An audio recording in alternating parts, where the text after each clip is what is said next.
And once again, we were talking to Kingsley Berlin this morning, Veterinary Technology Associate Lecturer. Good morning, Kingsley. Good morning. Good to have you with us today. So, nice day, and we all love animals, so I think that's a good start. So what can you tell us about the Vet Tech program at Kent State Tuscarawas? So our Vet Tech program, or Veterinary Technology program, is an Associate of Applied Science degree. It is a 2-year program, but a lot of students do like to slow it down because it's very science-heavy. So they sometimes slow it down and then do it in 3 years. So they take 1 year to complete a lot of their sciences and then enter into the program. It is a program that, even though you have been accepted to Kent State Tuscarawas, you do have to apply separately. So anyone who's thinking about that, there is a separate application process. Okay. One thing that I do want to state about veterinary technology, we get a lot of times they tend to think that we're veterinarians. That is a totally different field. We are very, very related. We work with each other. So veterinarians are doctors. We are, the easiest way to compare us is we are the nurses of the animal world. So we do pretty much the same thing that human nurses do on people, but we do it on animals.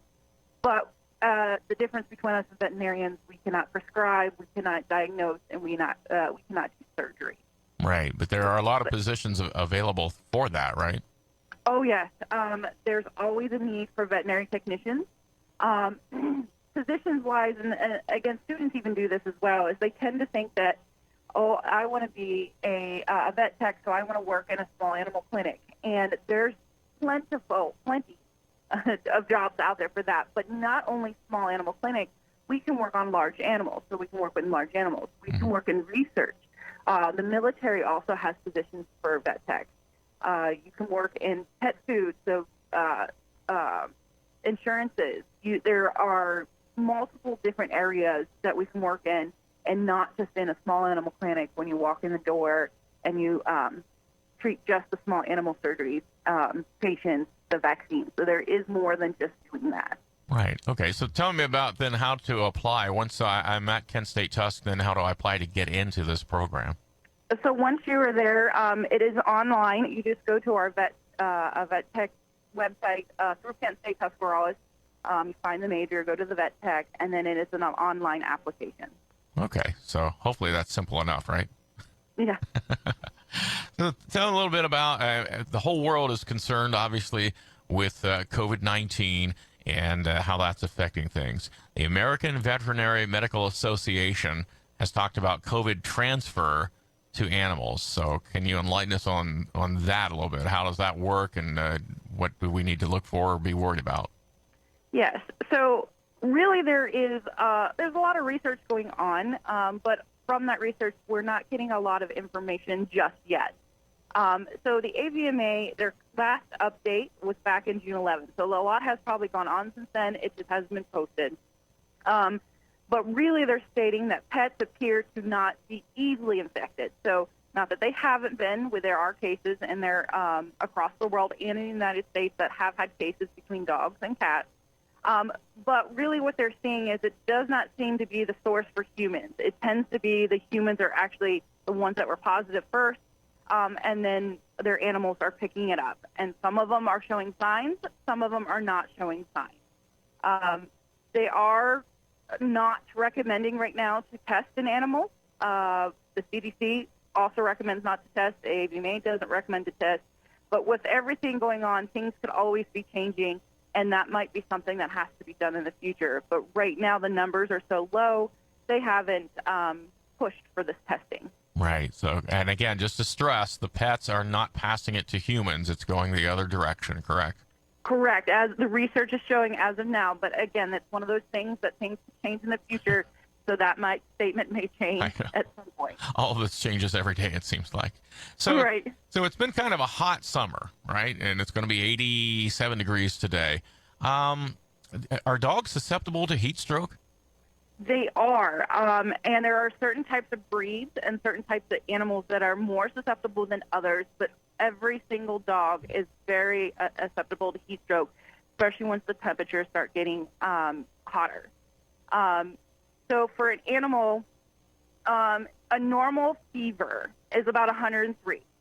and for anything above 103. And that could be just from having a little bit of an illness, or it could be a little bit from a heat. But really, when we're looking at an animal is when their temperature gets to about 106 without any other illnesses, and it's just from the exposure to the outside temperatures, it's considered an animal is having a heat stroke. So the breeds that we really want to watch for are, I always say, the smushed-faced animals, the ones that have the face kind of pushed in, not the long nose. And then our animals with double coats that have a thicker coat that are really meant for the colder temperatures, but they can do okay in heat. You just got to give them breaks here and there. Those are the ones the highest at risk, but again, all dogs can be at risk. What symptoms, what will they show that you would think maybe you should have that checked? So an animal tends to be, they will pant. That's how they release their heat. In high temperatures, they just can't release that heat high enough. So what they will do is they'll excessive pant, so more than usual. They will also have signs of discomfort, and they could be random from one dog to the next, but drooling. Their gums have been become more darkened and reddened, vomiting, diarrhea, mental dullness, or they're just not coherent. They may even pass out, can't walk very well, and then usually the worst case sign is you watch them and they collapse.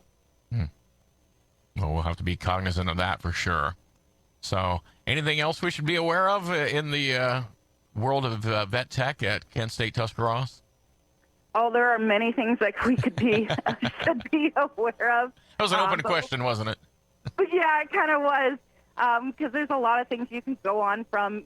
We focus on diseases like rabies, the transmission of rabies, and that we work with that as well. And there's a disease of leptospirosis that can affect animals, but can affect humans and shut down your kidneys and give you problems there. So I could go on for days, but we'll probably just stop with that. Okay. Well, if anybody would like to get in contact with you or the department, should they just head directly to the website for Kent State Tusc Ross? Correct, yes. We do have a director, and she's the one who usually deals with anyone who's very interested, her Dr. Kim Ruth. She got married, and it's Dr. Kim Houston.